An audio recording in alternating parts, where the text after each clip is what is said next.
Party people, welcome once again to the Party of One podcast, the actual play RPG podcast where the gaming table is always set for two. I am your host as always, Jeff Stormer. This week on the show, I am joined by Carter Richmond for a playthrough of their game, Centuries Outside History, a one-shot world-building RPG about space, history, and the failings of late-stage capitalism and neoliberalism. In it, we tell the story of a generation ship sent on a 1,000-year journey through the cosmos in search of a new planet for Earth and humanity to call home, and the ways in which the systems of capitalism placed on that ship drive it to chaos and potentially ruin. This game rips. It's really, really fun. It's also really innovative on a mechanical level. It is powered by a Discord bot. You install it on your Discord server, and through a series of text-based commands, the bot feeds you the prompts of the game. It is entirely built for remote online play. It is just a really cool way of bringing play into a new space, and play that is built with online groups in mind. It is really cool and innovative and fresh, and I loved playing this game so much. I loved it on a mechanical level, I loved it on a thematic level, I loved it on a story level, I love the game that we played, and I can't wait for you to hear it. You can find more about Centuries Outside History at sniperserpent.itch.io, or you can check the show notes for more information. A few things to cover before we dive in. First, a content warning about this episode. We, as you can tell from the premise, spend a lot of time talking about, the specific failings of capitalist systems and, the way that those impact people. It is very cathartic. It is at times very raw, and, at times the chuckles can be a little rough. We explore things, at times satirically, at times very genuinely, but we did it with safety tools and with each other's consideration at our heart throughout the entire process. And I will say, the story ends in a better place than it starts. But all that said, listener discretion is advised. And secondly, a programming note, this weekend, June 18th and 19th, 2022, is Rainbow Roll Festival, a virtual podcast festival celebrating LGBTQIA+-led actual play podcasts. Party of One is among the shows being represented. Join us this Saturday at 10 a.m. for a live audience Q&A with past guests Jess Levine and Nick Butler, as well as friend of the show, and I'm going to say future guest. I haven't, we haven't, had a long talk about it, but I'm putting that out there in the universe. Future guest and friend of the show, Tony Vacinda from Plus One XP as moderator. Join us, give us your questions, email them to us at partyofonepodcast@gmail.com, put them on our Facebook page at facebook.com/partyofonepodcast, or on our Discord at bit.ly/partyofonediscord. We will answer as many of your questions as we can, but join us this Saturday at twitch.tv/rainbowrollfest. And with all that said, let's go ahead and throw it over to me in the past so that he can get started with the show. Take it past me. Thanks, future me. This week, I am so excited to be sitting down with Carter Richmond. Carter, thank you so much for coming on Party of One. Thanks for having me. I'm very excited to be here. So, real quick at the top of the show, why don't you take a moment to let our lovely listeners at home know about anything you've got going on that you want them to know about, as well as the game that we are playing this week. Yes, hi. I'm a game designer. Tonight we're playing Centuries Outside History. I've also designed a few games called Anomaly. There's Anomaly, Anomaly Containment Breach, and now Anomaly Investigation Club, as well as Outpost Alpha. They're all prompt-based narrative games. This one is Discord-based, and it's about a colony ship moving through space and falling apart over centuries.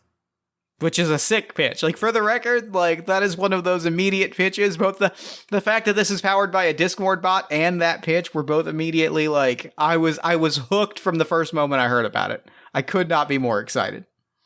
I was finding that I was playing games mostly on Discord, but still designing them to be played with, dice or cards or, these physical things that I was just using online things to simulate. So I thought, why not design a game to be played the way I actually end up playing these things? I love it, and that's the kind of that's just the kind of thing that I absolutely love seeing and seeing play out, and it makes me extremely excited. So we are playing Centuries Outside History. You've given us the overall world pitch. Talk to me about how we kick things off. So the first thing we do in this game is discuss basically what sci-fi vibes we're going for. It is a game about a spaceship moving between planets in a journey that will last multiple generations. And it is a game about decaying capitalism and neoliberalism. But there's like various vibes to go for. Like we could imagine a world where it's like Blade Runner style cyberpunk, or like more Neon Shadowrun, or like the shinier, like apple white clean aesthetics of sci-fi are all like places to, like, I think establishing like a visual like shared inspiration language is a great way to get people on the same page at the start of a game like this.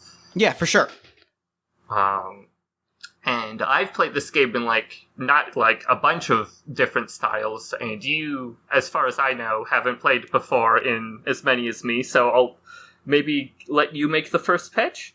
So the first pitch that comes to mind, I've been like engaging in some specific media around like this particular aesthetic, and the vibe that I get that I want to propose is not quite the clean apple white aesthetic, but like, I guess like that, but a little like that, but dirtier is how I would describe it. Like, I love that visual. If we're talking about like capitalism and collapse, I like the visual of like brightly colored jumpsuits with the little sci-fi shoulder. You know, have you ever seen the orange jumpsuit that Doctor Who wears all the time, where it's got like the gray shoulder pads and it's this clunky orange like spacesuit? Yeah, I can solve it. I picture that, but like with a polish of latex paint on top, and then just slowly peeling and cracking like it's like it has not been replaced in way too long.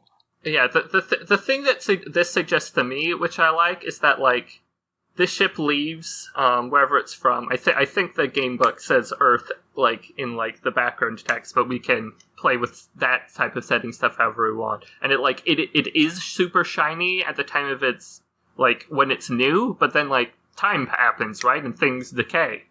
Yeah, and so for the majority of the flight, it starts looking like this used up stuff, and that's probably like more apparent like how not perfect it looks because it was once so shiny, right? Yeah, and I get the vibe of a lot of the other visual aesthetic I see pretty clearly is, the only way I can describe it is slightly odd colors. Like the plating, like the materials on the ship are like a slightly off orange, because I visualize, like you had said, apple white, and something clicked in my head. I've been thinking a lot, because I've been thinking a lot about, like, for lack of a better way to put it, like brand colors. And I picture like brand colors being like a very present thing. So like everything is of that. We took orange and made it a little more purple to signify, consumer trust, and it's this odd, strange, not especially appealing orange color. Yeah, the thing that this brings to mind, did you ever read the like Pepsi logo redesign document? Yes, exactly that kind of aesthetic. Where like, especially if we're in this ship, right? If we're deep in space, that aesthetic of like everything was mapped out with the Pepsi logo level of like precision, but now we're deep enough in space where like, who the fuck cares? Yeah, no, that's great. I think these are all like great touchstones to like set the mood for the ship. The other thing I suggest doing in the rules that like get skipped half the time because it's hard is to like come up with a name for the ship. Like, but that's something we'll maybe get to because names are hard sometimes. Something that like captures that idea of like this hyper branded thing that is like doomed to irrelevancy by history. Something is cooking, so I'm sitting for a second on it. The thing I want to immediately throw out, and this is just a seed of an idea. We may find something that feels better later, but the seed of an idea that I want to throw out is the Illuminatus trademark by ExoMartech. Ooh. I love that like style of name, even if it's Like that's that's the style, is like something that sounds pretentious, a very visible trademark, and then like in the ship's name, like it is expected that you will say the name of the massive Earth conglomerate that birthed this monstrosity into life. I'm imagining like the shot where you see like the name painted on the side of the massive ship, except like there's the big check mark, and then like next to Illuminatus, like vertically written, so it's like smaller but still like visibly there. There's the brand name. Yeah, exactly that. Exactly that. Yeah, I love it. Okay, so with that basic setting stuff out of the way, now we can get into the meat of things, the like actual game mechanic parts.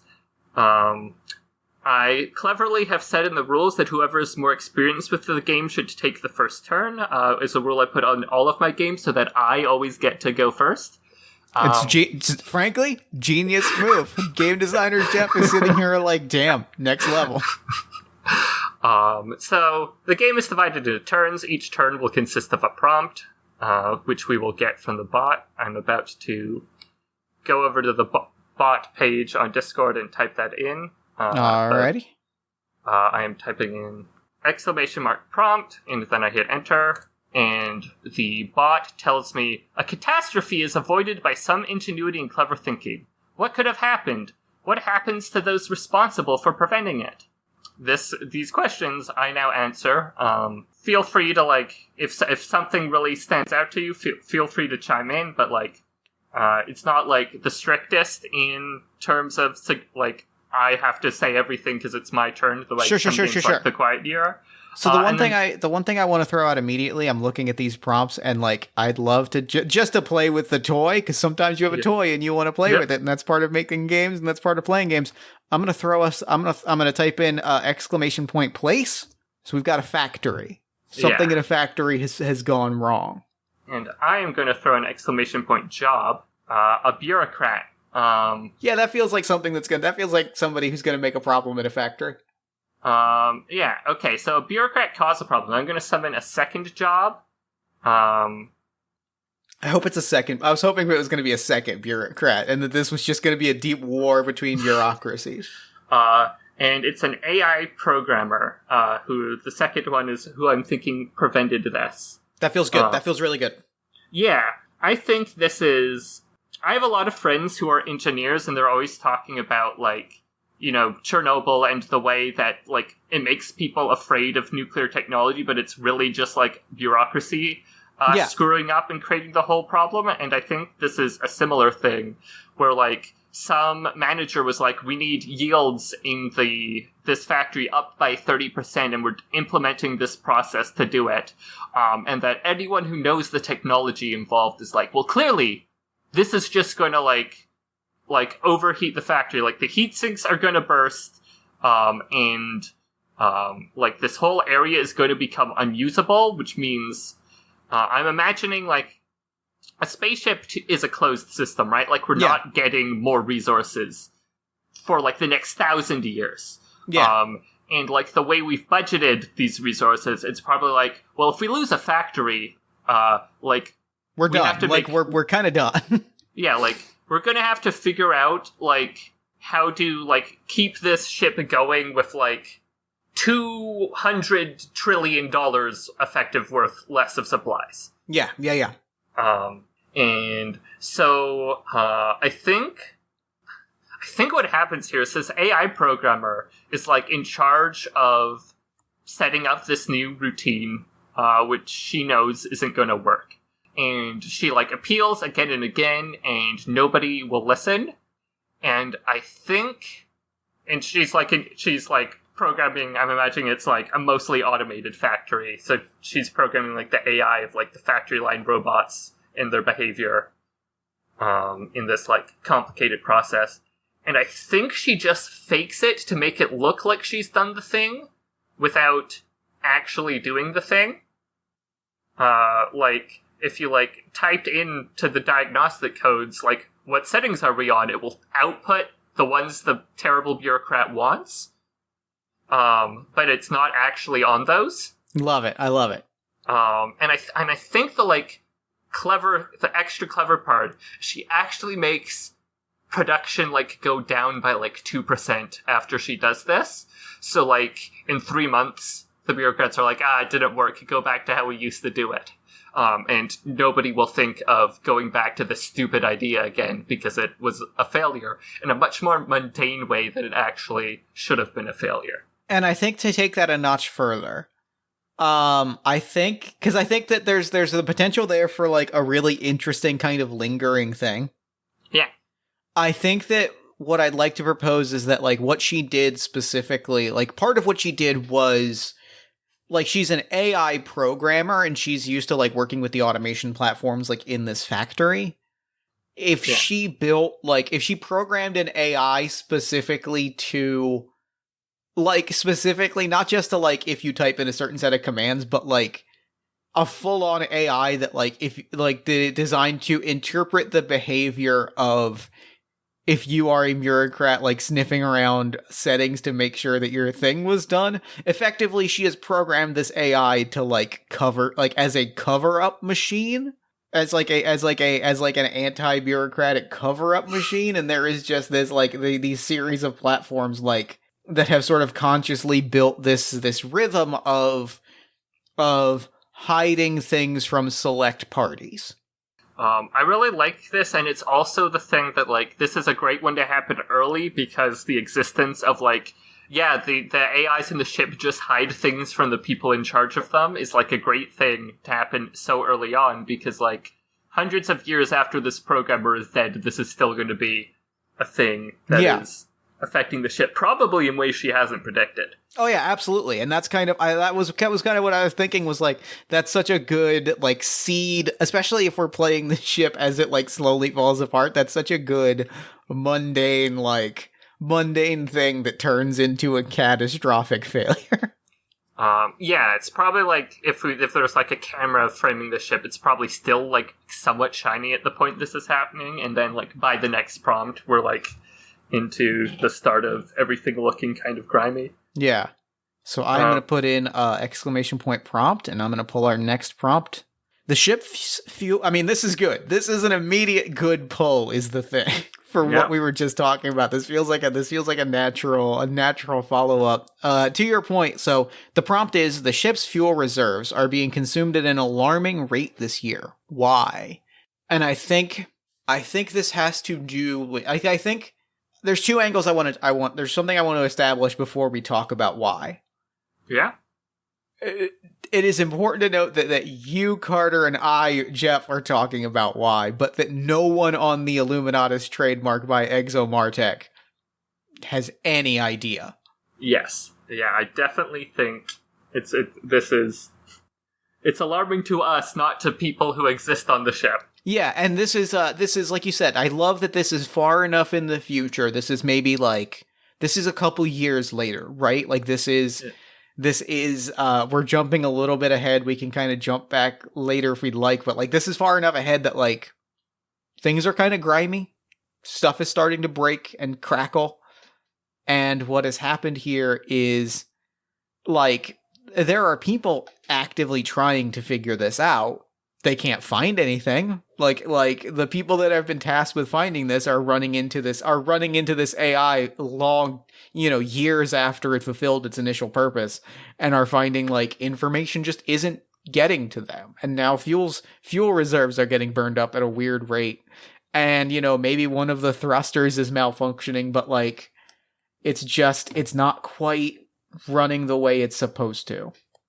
Yeah, immediate, kind of backfiring of the system made to save the ship by, preventing the next people who are trying to save the ship from knowing they need to here. Yeah. Yeah. That's fun. So, so there's, people who know something's weird, but nobody knows, the scale of it. And I think that, I think exacerbating that, because I love what you just said, and I think exacerbating that, because I really want to. This is director Jeff putting a flag in the sand a little bit. I think that like if we're really hitting the drum of like capitalism and neoliberalism's failures, this is partially the reason that people can't figure out that something is wrong. Like somebody could, in theory, like this AI programmer, she's still on the ship somewhere. Like she's still out there, but like to get somebody from like thruster operations and somebody from factory management like on the same phone call requires so many bureaucratic hurdles in place, because obviously you need a really clear leadership and management structure, because that's the sign of a really effective organization, that like they just can't work together. I think like the other thing that could be happening, right, is like there's all of these warning signs, but there are like small things in different places, and instead of like, you know, like the person like notices some small warning sign and they tell their boss, and instead of their boss being like, this could be a sign of the larger problem, they're like, my boss can't know about this like thing my department has messed up, because that'll look bad on my performance review. If I might not get my designated 3% raise if you don't, if this comes down that like we are the team that oversaw the thruster consumption going up slightly, so we're just gonna find a way to bury this. And because it's all small things in different places, like, no, everyone who's doing this thinks like, yeah, I'm covering up this thing that doesn't matter, so I'll look better. Completely unaware, because they don't know about all the other stuff, that it's actually important. Like, this is all just like them cooking the books in ways that are probably routine in other ways that are less possibly apocalyptic. Yeah, I love that. I really love that a lot. Okay, should I do the next prompt? Yeah. Something important is stolen. Who steals it and why? Ooh. Well, I'm going to create a place and job again, which are great ways to inspire cool ideas. Something is stolen from a film studio. Oh, that's extremely interesting.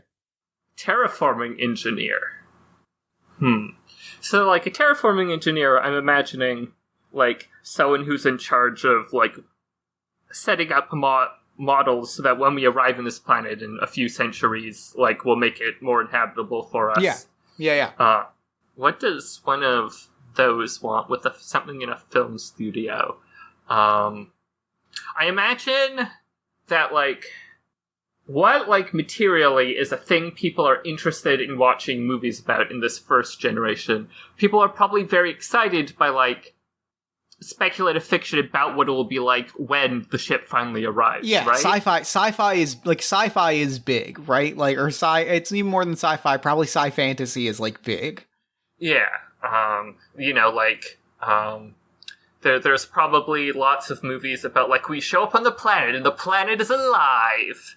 Yeah, and I imagine, and like, I'm thinking, oh god, see, the problem here is that I'm simultaneously like having a blast, and also every suggestion that pops into my head takes 5 years off of my life.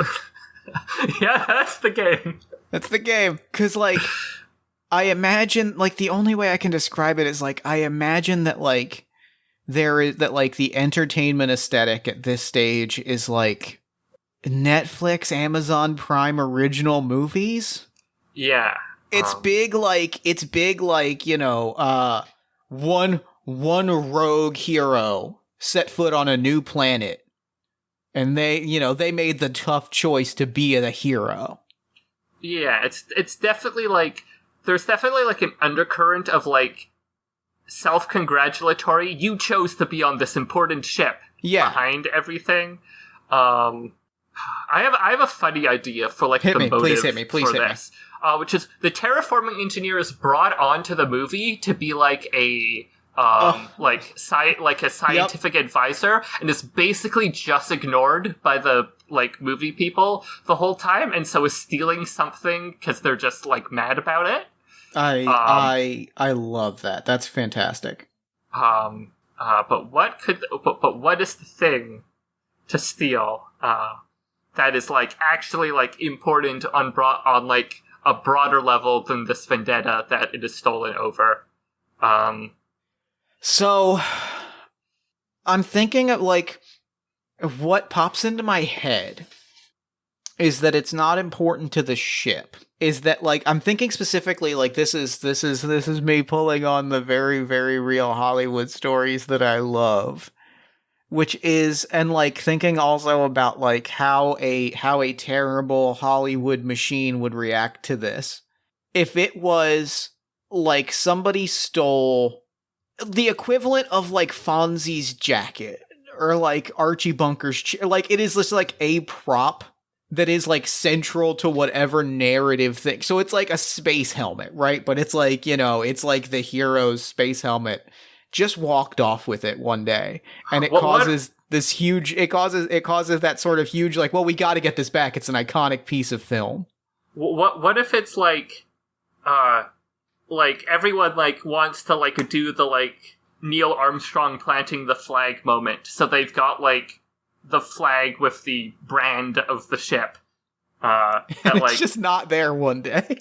And it's like it's a thing that like in all of these movies, someone plants this flag, and sometimes it's heroic, and sometimes it's comedic, but they always do it. And it like and it's the for lack of a better way to put it, it's the reward that they give the actors for like they give the actors is like, you are going to get to do this by being on this ship. Like, by living out the rest of your days on this ship, you are going to get, like, every actor is guaranteed as part of their contract a chance to plant the flag in some feature somewhere. Yeah. And it's like the same flag, and they've like claimed that in 800 years we will actually plant this specific flag, which is like has to be a lie because flags don't last that long. I guess maybe 100%. It's probably lasts longer if it's never in a real outside, but still, and then it's gone. Yep. And I think they probably try and like someone just tries to like substitute it with another one, and it's immediately noticed. And like that's the actual like first controversy to hit the tabloids, is that they swapped out the flag, and it's like another month before it comes out that it's because the original is gone. Yeah. I love that. And it's and like when it comes out the original is gone, that's got to be like, again, playing off the idea that it's like a small little thing that spirals. That's the first sign to the crew and to the people on this ship that like, hey, we might have been sold a bill of goods. Yeah. Like we might have been presented with something that as like this dream might be hollow. Yeah, like there's this like weird brand nationalism behind this icon, and then it disappearing so suddenly is just like the purest demonstration that that's all made of nothing. Yeah, right. And it's like, oh wait, is this all a scam? Did we get scammed? Are we in space now because of a scam?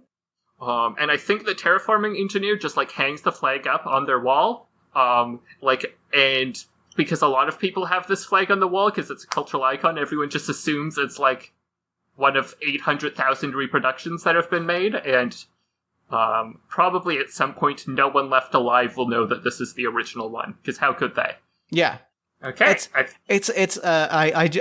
I knew that there were some very famous examples, and I wanted to Google it to just kind of find. Do you know that, like, to my knowledge, we may actually not know where some of the slippers are from The Wizard of Oz? Oh, I love that. Like, that's, imagine, and, like, there are so many it's that kind of thing where there are so many replicas, like, they were stolen in 2005 and recovered in 2018, and, like, imagine if there were just, like, so many replicas that, like you said, there are so many flags that, like, it's gone. Yeah, it's not like this is a thing that is being stolen in, like, it's not like a famous painting made in the 1700s and then being forged 300 years later where you can, like, check the age of the paint or whatever. It's because the replicas are made around the same time as the actual product. And because they are made in an incredible, like, they are factory made and not, like, there is no individual touch to this. Materially, they're indistinguishable. This one was made in a factory just like the other ones. It's just this one has a particular history to it, and so there is just no way to know, and that is incredible. Yeah, real art in the age of mechanical reproduction vibes happening here. I love it. I'm a big fan. All right, I'm gonna pull our next prompt. Yeah. Something breaks down. Oh, I'm excited. Oh, I love making things miserable for people in power, and something is broken down in the wealthiest parts of the ship. Who is displaced so those in power may stay comfortable? Yep. I think I know who I want it to be. I think that, like, water mains, something I think about a lot is that, like, on spaceships and on, like, a spaceship of this size, like, water pipes are going to be everywhere, and they're going to be, like, hugely important because, like, you run water along computers to cool them down, and so, like, if a water main breaks, it just is going to cause chaos. Yeah. And I imagine, so, like, a water main breaks on, like, the deluxe level, you know, the deluxe level, like, gold plus eagle tier, like, apartments. Yeah. And what I want to propose is that, like, the people that are displaced, both because it's funny and it's, like, I like the visual of, like, the wealthy, like, living in this space, is that, like, the film industry, like, the actual, like, sets and, like, shooting locations and sound stages are all just, like, everything is put on hold because we don't have the flag. We gotta figure something else out. And you just have, like, rich people living in quite literally, like, constructed sound stages of what a life of luxury may or may not look like. Yeah, I love this. Yeah, I think we can go to the next prompt. That's a solid image.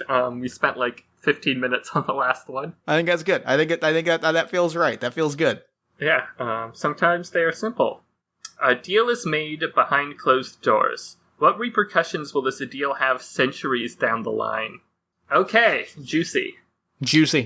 Let's get two people. I will create one as well. An investment advisor and the Prime Minister. Good. Okay. Good.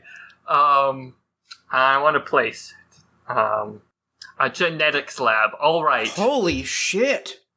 Okay. There's like 9 directions to go with this. There's like the one where the investment advisor is like getting who is like bought into like this like weird venture capitalist genetics thing. Imagine a company that promises to like clone you 800 years from now so someone genetically identical to you can be on the new planet. And with our proprietary technology, a copy of we guarantee that a copy of your memories will be like imprinted onto this genetic sleeve so that you truly can step out onto this new planet when we land in 800 years. Okay, yes, I love this because it immediately gives me an idea for terrible repercussions to this. Love it. Which I figured out the actual business model because clearly the getting the memory in the clones is not the actual goal of this operation. No.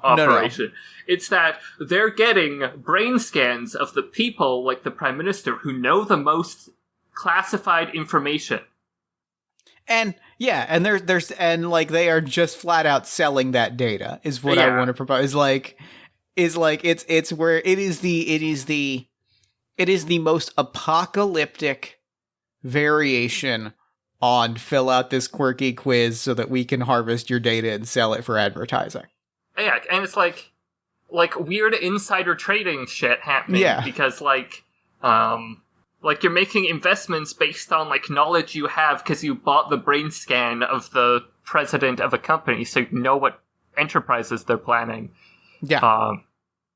And like, I think the investment advisor knows this, and the Prime Minister. I imagine this deal is like, this is probably a controversial service that like needs like something passed through like some legislative body to legalize. The Prime Minister is sold something that is also not what they claim to be, but is still different than this, I think.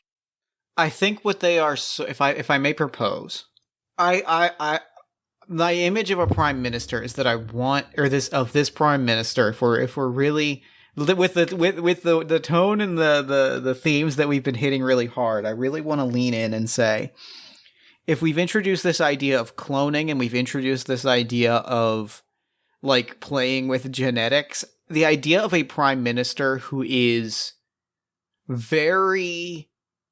This idea of, like, you know, there's the clashing with the implications of, like, we are dealing with things 800 years in the future is a prime minister that is like, I want to hold on to my power as long as possible. It's literally just like, you can have my brain scan and drop me into plunk me onto a new cell 800 years down the road. I will pass this legislation for you if you fast track me a body so that, like, if you fast track me a body that you've de-aged like 10 years so that I can like just remain prime minister for a little bit longer. Like, you give me a comfortable position in parliament or in Congress or in whatever body we have. I will be your pawn. Yes, I like this because it means we have, like, 3 different layers of, like, intense Illuminati conspiracy happening on the Illuminatus. Mm-hmm. And I'm sure that no problems will be caused by this horrible deal moving forward. And we've already got bureaucracies not collaborating, and we've got secret conspiracies and back alley deals, and also maybe rogue AI. None of this will go wrong. Yeah. Okay, your turn. All right. Our next prompt. The ship... Excellent. Great. The ship decides to set the current year as the year 0 of a new calendar. What change led to this decision being made? What is the change that led for this? What is, like, the kickoff of the new era? I want to throw the question back at you with a slightly different phrasing, because there's a thread that I want to pull on again that, like, has made this that feels very juicy to me. Yeah. What do the people in power, what does our self-interested prime minister, what do our bureaucratic agencies what lie do they sell people about what sets this as the start of a new year to cover up the fact that one day some bureaucrats, like some government officials, logged onto the computers and found that, like, it had just been, like, locked down and was like, year 0, new year starting now. And they're just like, the computers reset all the time stamps. Like, they've just gone back to year 0. What is the thing that they lied about to cover that up? I think it is something, they, like, framed something about, like, independence from Earth or something. Like we are now out of contact range of Earth, which isn't true, because that's not, like, how contact at long distance in space works, right? Like, the delay just gets longer and longer. So you'll always be able to receive a signal, and it's been, like, impractical to do so, probably, but for, like, more than a decade now. But, like, it's been a thing where they're, like, before they've been, like, trying to, like, divert attention from the fact that, like, we're kind of unrelated from Earth now, like, because it's culturally important, and now they're like, well, we can't talk to Earth anymore, so it's year 0, so we're trying to, like, kill 2 birds with 1 stone, because eventually they were always going to have to face the fact that, like, you just can't talk, you will never receive another message from your family on Earth, because by the time the message gets to Earth and back, you will be dead.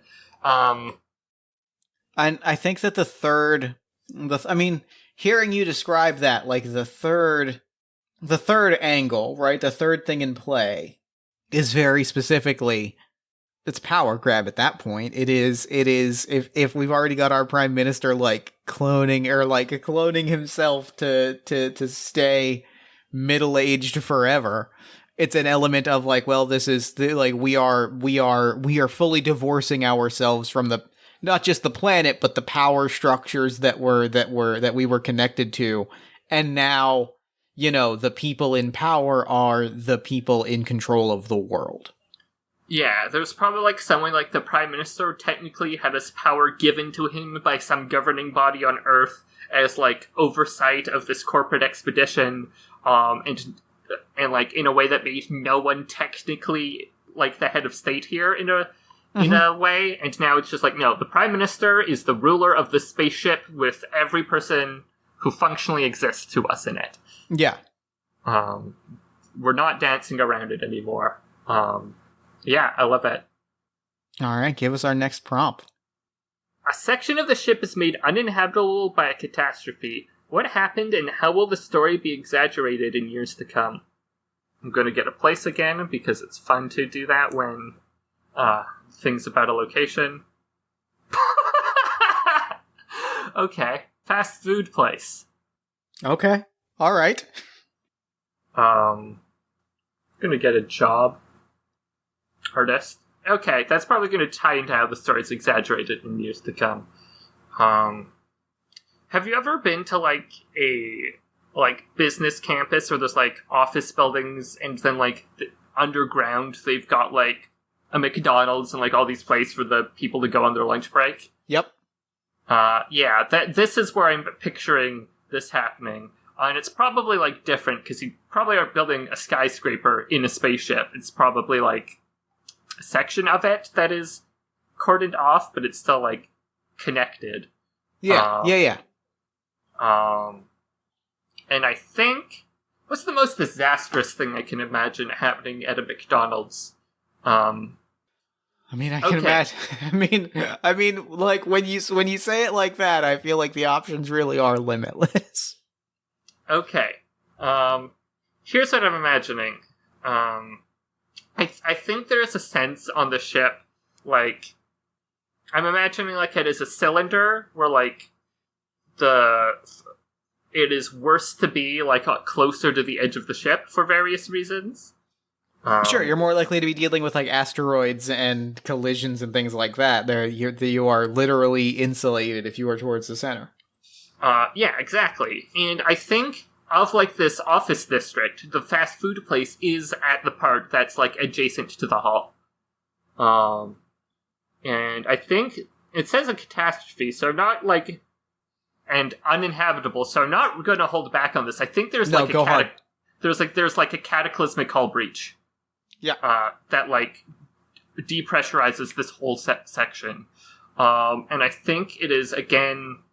I think it's just like, you know, a fast food place. Like they're always trying to improve their throughput and they're trying to cut costs, and just like maintenance isn't happening. Just weren't filling it. They weren't, you know, the management wasn't filling out the, like, they were probably getting reports from like people lower down the chain of like, hey, this is wrong. Like, you know, that there's a dent here, like on the wall. We should probably like have somebody from ship maintenance like come visit, and management was like, I'll fill that out later. And it's like, yeah, just like no one thinks of like the McDonald's emergency airlock as like a thing you should be paying attention to until it's busted off, and suddenly like an entire like office building complex doesn't have atmosphere in it. Yeah. And like I'm imagining this as like from the point where like someone realizes something really bad is happening to the point where the people in the boardroom at the top are in a vacuum is like 20 seconds. Yeah, like, yeah.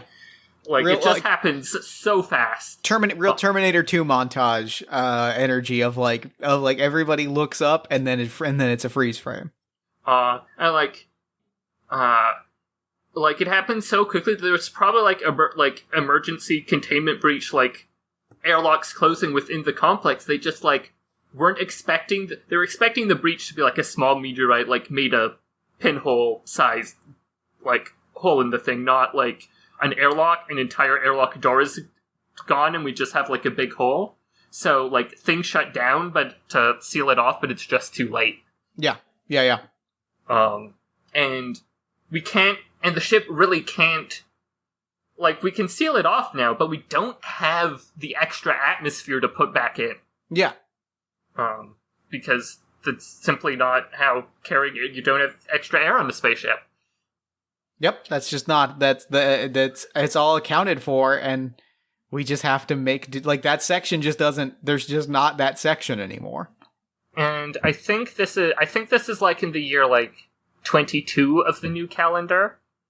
So, like, this is, I think by this point we're, like, at the age where, like, very few people who got on the ship as adults are still around. Yeah.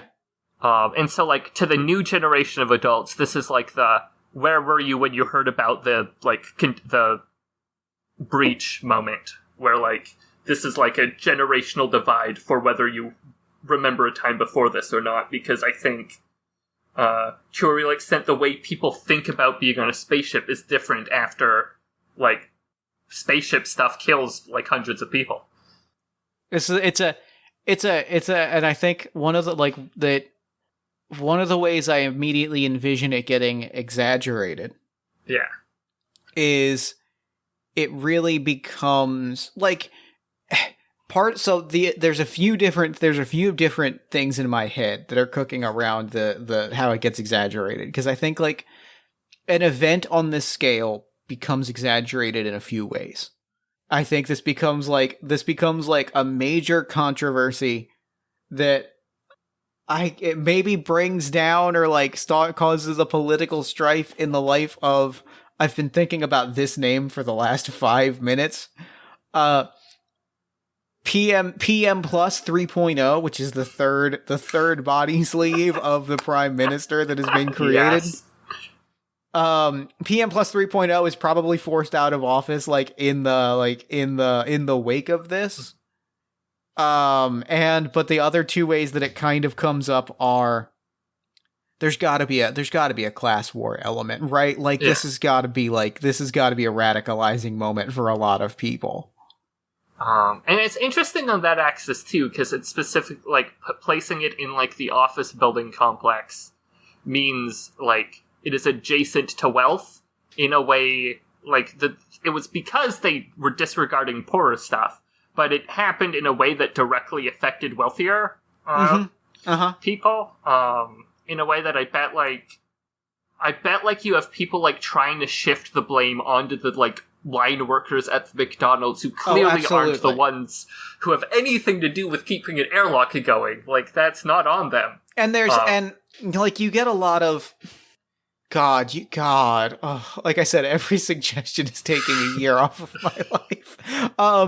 You get a lot of whatever the cybernetic century ship version of Twitter is. Like, you get a lot of tweets that are like a lot of correction tweets of, like, some politician will, like, put the blame onto a line worker, and they get the 10 tweets of, like, actually, it's well documented that this particular, like, maintenance worker filed 17 claims that the airlock, like, was falling apart. And you just get a lot of those tweets. And then you obviously also have that it was an inside job. Oh, absolutely. Because how could you not for something this big? Like, and the other thing, like, the other thing that you get, the other thing I want to throw out that I think we get is, like, if this was Space McDonald's, Space Burger King makes an immediate power play. Oh, that's so grimy. That's so callous in the best way. Like, an immediate, like, eagle with a tear in its eye, like, we are,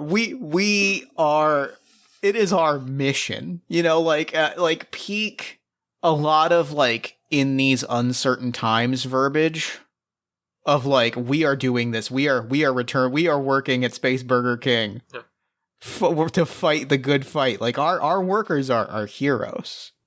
Yeah. We're not going to pay them, though. No, God, no pay. This is... No, not a single... No. We're laying off 2% of them in the coming year, but, like, they're heroes. Because there's 2% less ship to serve now, obviously. Yeah, right, obviously. Demand has dropped. Oh, yeah. That's awful. The other image, because I've been thinking about what this artist is doing, I'm, like, imagining, like, a big, like, graffiti mural that is done in this, like, someone, like, sneaks into, like, this abandoned vacuum section of the ship. And, like, I don't know what the image is, but they, like, climb up onto, like, this, like, big wall and, like, over the corporate signage. I have a suggestion. Yeah? Because I see these a lot all over the place in Philadelphia. It's like, it's face murals. It's like every, like, if you like, and you know, very, you know, going back to the class war aspect of it, like working class, lower class people, like this is a rallying moment. And I think what it is if you if you sneak off with a spacesuit and you go to the area with no oxygen and gravity into this old abandoned district, there are just murals of like faces and people and like graffitied stories of like, this is this person, this is what they did, this is like, this was their life, like, and it's this huge tribute like that goes through this entire like corridor block of just like, and it's just like all these stories of like, this is who we lost because the people in power didn't do their, like, didn't have our interests at heart. This is all that we lost. And like, you can go there and like see all of this. And it's all, none of it is sanctioned. Like, it's all technically a crime, but like, it's just full of art. And like, that's the artist like filling in on the walls of this, like, of this section. Yeah. Great. I love this. Okay. Your turn. All right. Ooh, a signal is received from Earth, broken and barely intelligible. What does it say and who receives it? Give me a job. That's good. That's good. I wanted to go for a job because like I wanted very specifically like somebody, like what I got was an electrician. And what I like about that is it's not a rival, for lack of a better way to put it. Like, this is not a huge political thing. You know, this was not a we're starting to get a transmission, get a committee together and get our like, somebody one day logs onto their future computer and has a barely intelligible video message all like in their inbox, and it causes the entire, like, and it just causes an uproar. Like, one random person is like, hey, I got this message. I don't know what's going on, but they're saying that, but it seems like they're still able to reach us out here. And it just, shit hits the fan. Yeah, it's not anything about the content of the message that even matters. It's that we have been told this is impossible and it is not. Yeah, that's exactly what it is. I love it. Should we do the next prompt or like expand on the reaction to this?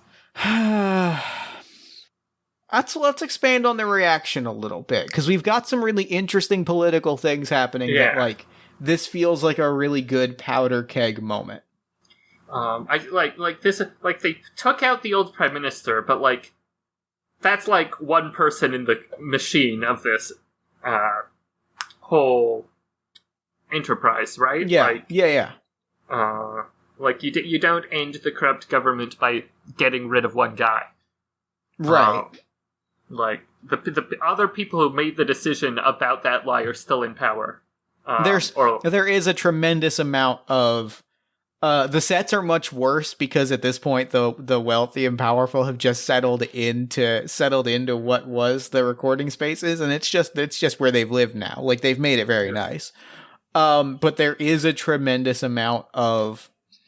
There isn't, like, in the years that follow the explosion, there is a tremendous amount of, like, films about...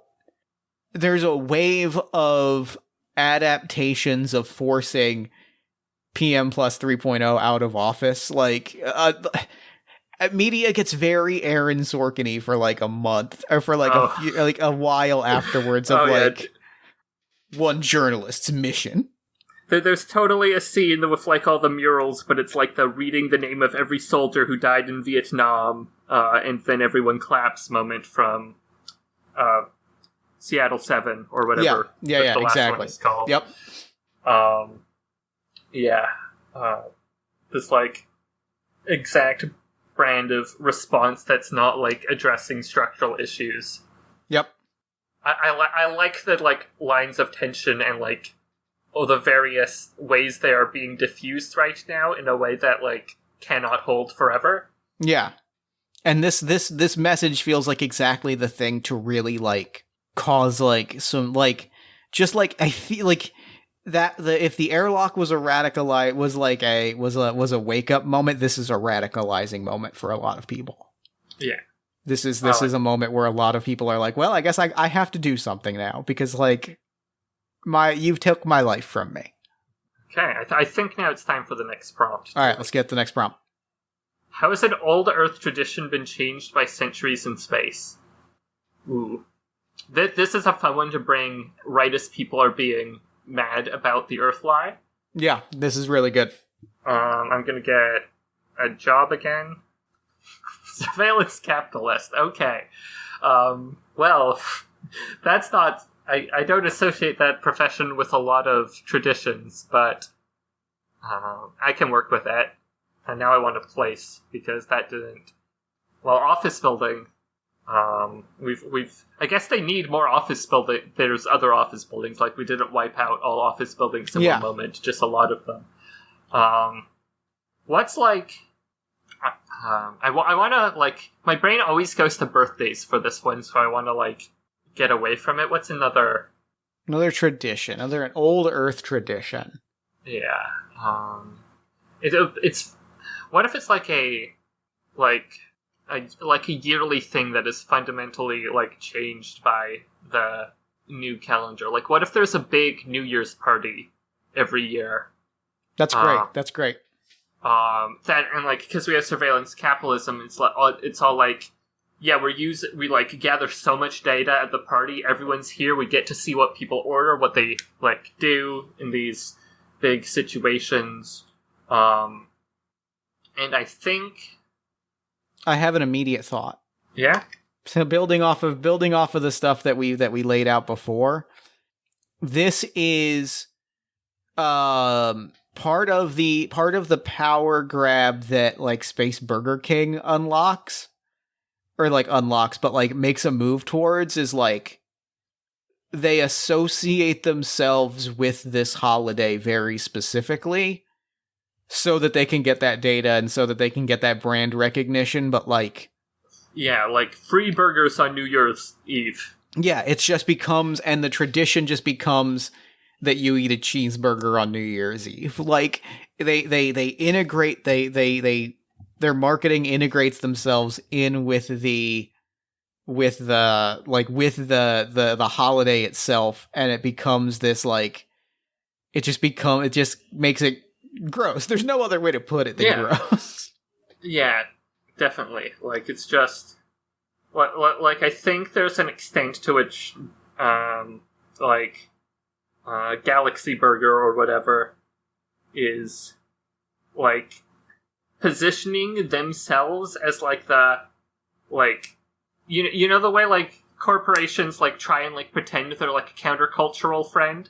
Yeah. Like, they're like, yeah, this is the burger for the people mad at the government, is kind of in here, too, right? Like, we also hate the government. Eat everything is meaningless, eat a Galaxy Burger. Yes. And I think it's, like, I think I'm going to be, like, pessimistic and say, like, it's, like, a broadly, like, very successful strategy for them. It definitely is. It definitely is. That, like, even as people are becoming more radicalized, Galaxy Burger is becoming more and more like organization with power, to the extent that, like, probably let's zoom in time a bit more so we can, like, see this event happening, like, 20 times rapidly, to go from time it's like, hey, Galaxy Burger has free burgers, to the point where it's like 20 years later, it's now the thing, or maybe take longer than that. It's now, like, the cultural thing is that this is the Galaxy Burger Day. Yeah. And like, in that time, like, at the beginning, you see, like, Galaxy Burger, like, making deals with these surveillance capitalist firms, and then, like, in our, like, later one, they now own those firms. Oh, absolutely, yeah, for sure. Yeah. And on that note, depressing note, let's have another depressing prompt.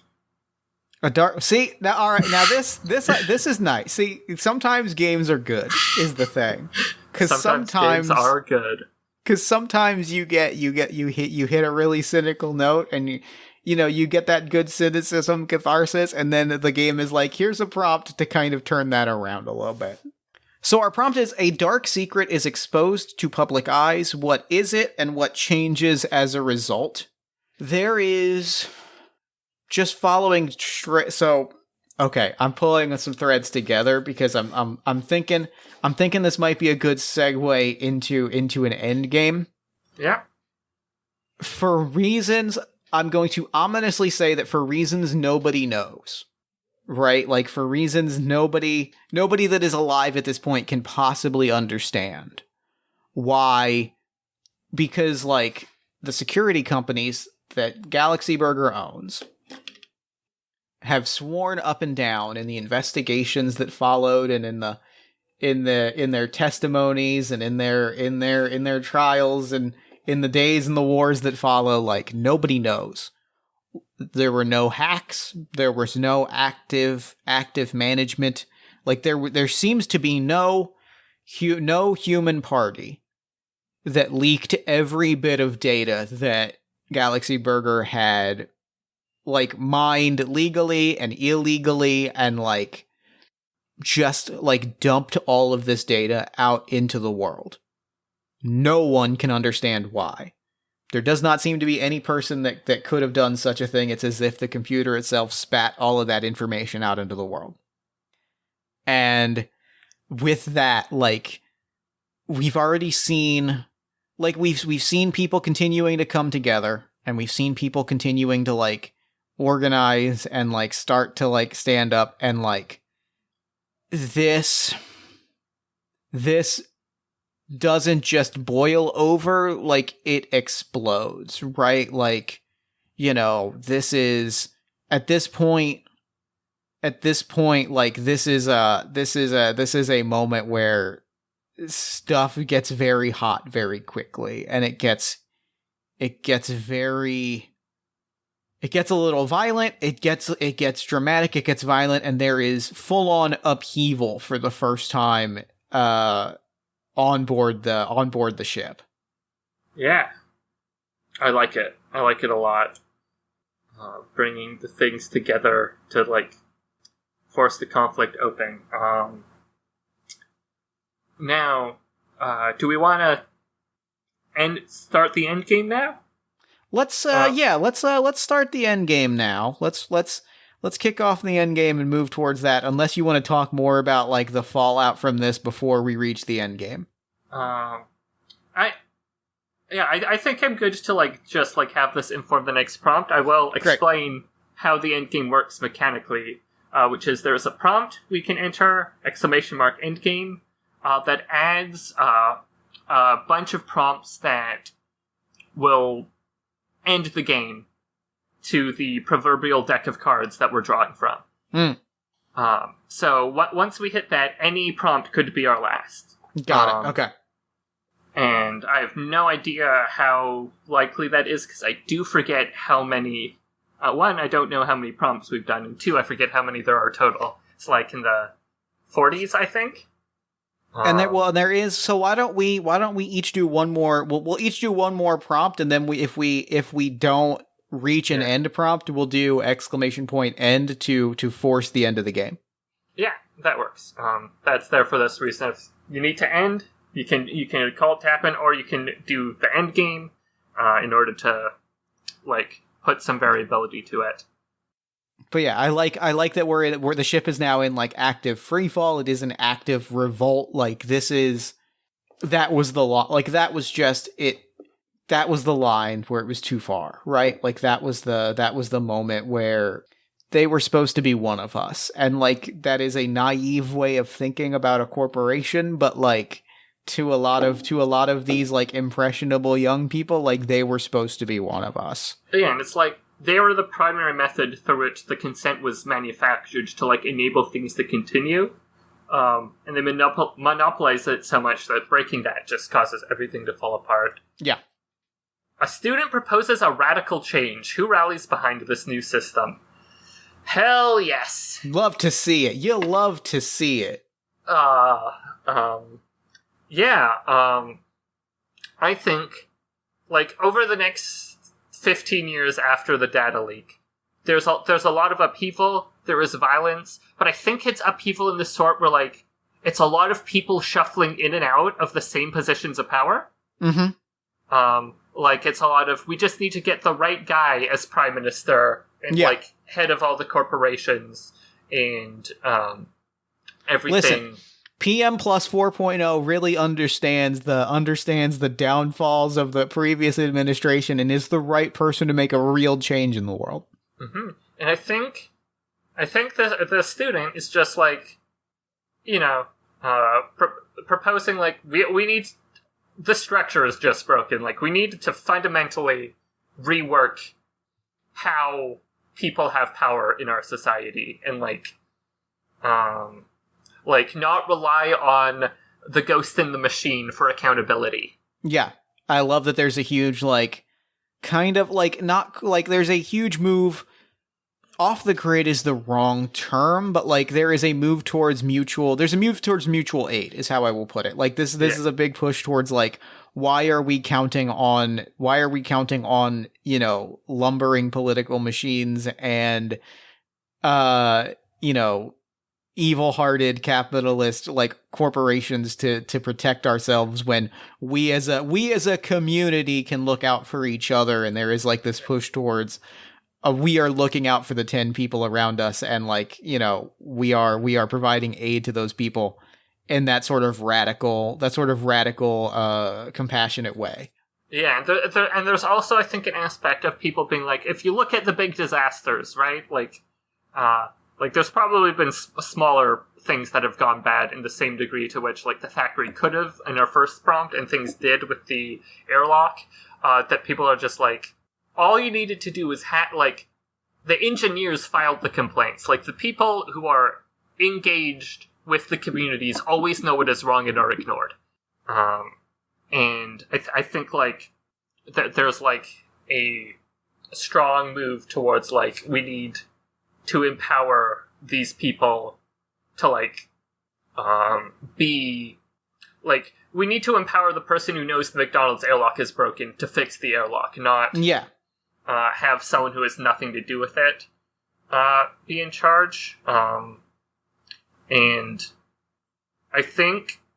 and, like, this is the type of thing that, like, gets opposed, like, overly strongly, because it's, like, someone's actually trying to, like, destroy the establishment, not reform it, so it's more of a threat to the people who still have power, right, regardless. Yeah. Like...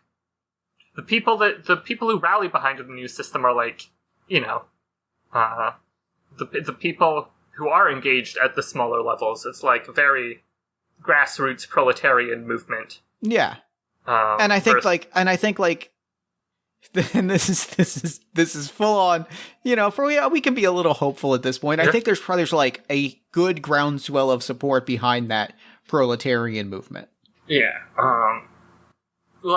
I think at this point, like, enough of the people, like, are onto the bullshit after the Galaxy Burger thing that when, like, the like, mass media apparatus moves against this system, they, like, recognize the patterns now. Yeah.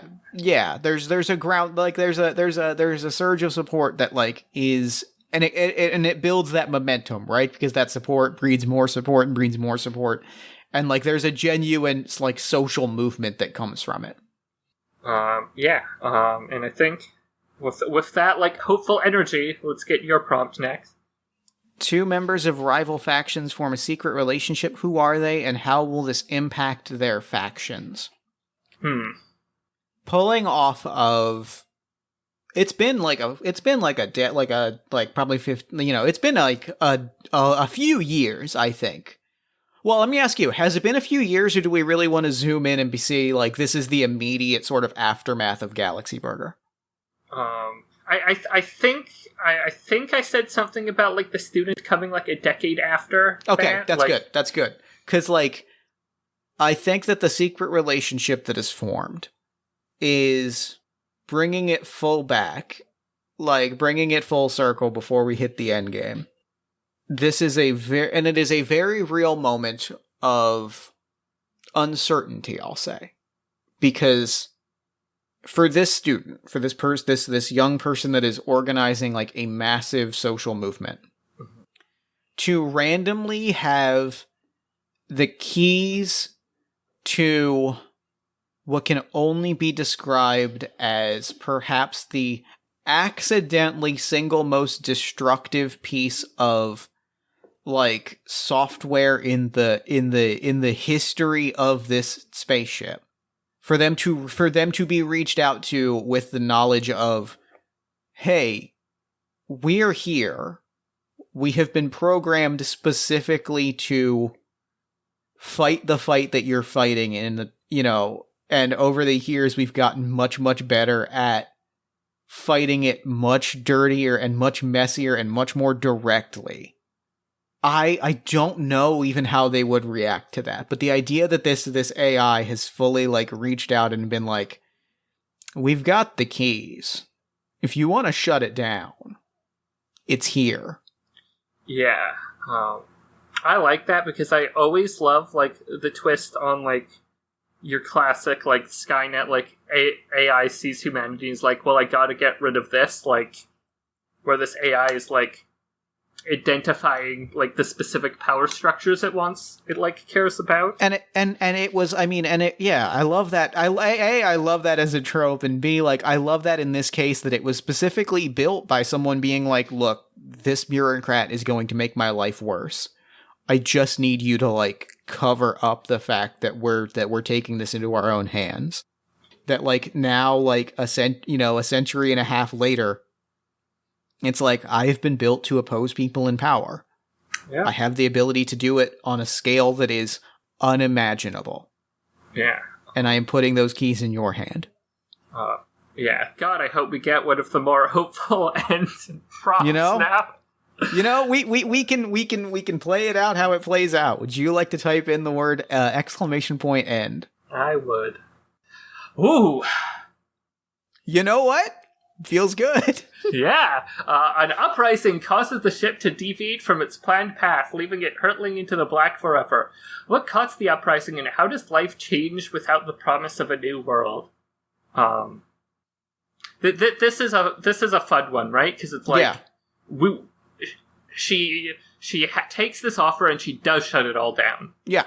Like every bit of legitimacy that like this government has, that is left. Like, as soon as we're no longer a colony ship, we're just the people. Like, we live here.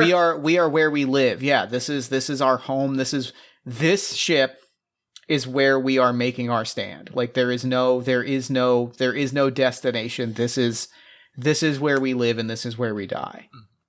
And like, this can never last forever because resources are limited, but we are aware of that, and we need to figure out what the best thing to do with that is. But the important thing is that we are going to make that decision ourselves. Yeah. And I think, like, this is another moment where you might, like, declare a year zero. Like, this is the first year of... They have to rename the ship. Oh, they have to rename the ship. Yeah. And like, they're now actually, like, structured to be a civilization, not, like, this little pocket of... mechanisms that just has to last until we get there. This is now what life is. Yeah. And I think we've ended up on a surge that they do succeed in like seizing the means of production. They have people are now in control of things, not the like capitalists who are like in power purely off like promises of like. Because like, the way the wealth works is, like, all had to be about, like, how much of the new planet you will own eventually was the goal. And that just doesn't matter anymore. And I like, the idea of the people just, like, these people who have been, like, planning for this their whole lives realizing it doesn't matter. Like, the things they have worked for are no longer things that exist. And it's a new world now. What if the ship is named just handshake emoji? Like, there's no, like, verbiage to it. It's just the symbol of, like, a handshake. Oh, because it is universally, like, and no matter where you are on the ship, no matter what language or sub-language you've learned, that it is a glyph that is universally recognizable, and that is the spirit of what we are building on Handshake is something where we are all in this together. Like, and you know, they like watching this shit. Like, I think that the closing shot of like watching this ship float into the black, but knowing that it does so, like, unified and together, and there's something beautiful to that. Yeah. It's a pretty good ending. Yeah. Oh, that was a good one. All right, I feel great. That's wonderful. That's exactly what I needed tonight. This is maybe without a doubt the most positive game of this that's ever happened. Which, considering how bleak it got at points, that says a lot. Yep. This was great. Thank you so much for playing this with me. This put the biggest goddamn smile on my face. Yeah, I had a great time too. So real quick, before we wrap up, where can people find you, your work, and the game online? You can find me at... Wait, no. You can find me on Twitter at Sniper Serpent, where I don't post much, but I will post when I make new games, and occasionally, or I'm on podcasts or that type of thing. You can find my work at sniperserpent.itch.io. My biggest game, Anomaly, is a tarot-based game about a sinister organization investigating something supernatural. If you liked the show and you like really terrible organizations making bad decisions for everyone involved, you'll probably also like that game. And if you like other games about governments and upheavals in space, Outpost Alpha is a Babylon 5 and Deep Space Nine inspired game about the people in control of a space station. Love it. This was sick. This is so much fun. Thank you again for playing it. I'm beaming. Yeah, no, I'm so glad we were able to do this tonight. Yeah, this was good. And now, thank you again for coming on the show. And now I'm going to throw it over to me in the future so that he can wrap things up. Take it, future me. Thanks, Past Me, and thanks again to Carter for coming on the show. That game was cathartic is the word I would use. That game was cathartic, and I really needed to play it. I needed to play it right now. It felt really, really good, and I'm so glad that we got the chance to play it. Be sure to pick up your own copy of the game at sniperserpent.itch.io or check the show notes for more information. And be sure to follow Carter on Twitter at sniperserpent. Then while you're on Twitter, follow us at Party of One Pod. Like the show on Facebook at facebook.com/partyofonepodcast.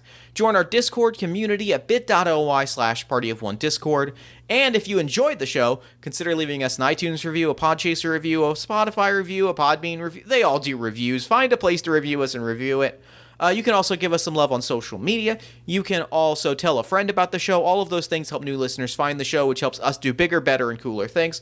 Or you can financially support the show at patreon.com/JeffStormer, Ko-fi.com/JeffStormer, or bit.ly/Party of One merch, where you can go and buy a Party of One logo t-shirt or the Party of One Thanks Future Me, Past Me t-shirt designed by friend of the show, Caro Assertion.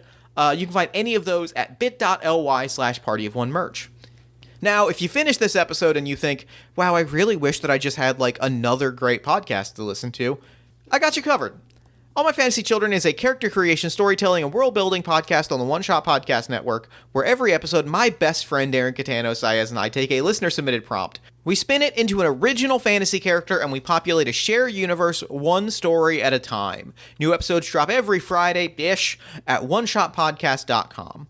Party of One is produced and edited, as always, by Jeff Stormer and Jen Frank. All music for the show comes from the song Infinite Lives by Mega Ran featuring the D&D Sluggers, and the Party of One logo is by Evan Rowland. If you'd like to inquire about advertising rates, coming onto the show as a guest, or about press coverage of the show, you can email me at partyofonepodcast@gmail.com. And unless I'm mistaken, that's all we do here. So until next time, thank you so much for listening. Remember to fight the forces of fascism every single day. Remember that self-love and self-care are radical and defiant acts of resistance. And as always, party on, everybody.